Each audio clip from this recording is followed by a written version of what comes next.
একটি দেশকে উন্নতিশীল রাষ্ট্রে পরিণত হতে শুধু বাণিজ্যিকভাবেই নয়, সামরিকভাবেও স্বয়ংসম্পূর্ণ হতে হয়। একটা সময় ছিল যখন ভারত স্বপ্ন দেখত বাংলাদেশ সবসময় সামরিক শক্তিতে তাদের উপর নির্ভরশীল থাকবে এবং তারা বাংলাদেশ থেকে নানা ধরনের সুবিধা ভোগ করবে।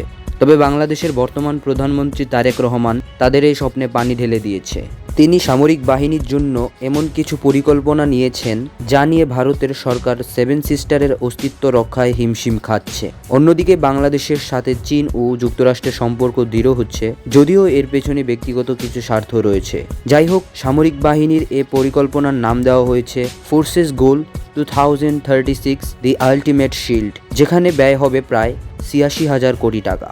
বাংলাদেশের বিমান বাহিনীকে আরও শক্তিশালী করতে চীন থেকে কেনা হচ্ছে অত্যাধুনিক যুদ্ধ বিমান। তাছাড়া তুরস্ক থেকে কেনা হচ্ছে এআই দ্বারা নিয়ন্ত্রিত ড্রোন। যুদ্ধক্ষেত্রে শত্রুর অবস্থান নির্ণয়ে এটি গুরুত্বপূর্ণ ভূমিকা পালন করবে। এছাড়া বাংলাদেশের রাডারে যদি কোনো যুদ্ধবিমান ঢুকে পড়ে, সেগুলো ধ্বংস করতে কেনা হচ্ছে শক্তিশালী অস্ত্র।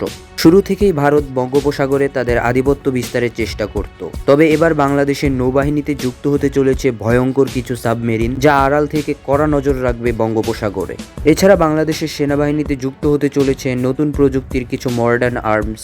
তবে সবচেয়ে অবাক করা বিষয় হলো ড্রোন তৈরির ফ্যাক্টরি নির্মাণ করা, যেন বাংলাদেশ ভবিষ্যতে অস্ত্র বিক্রিতে সক্ষম হয়।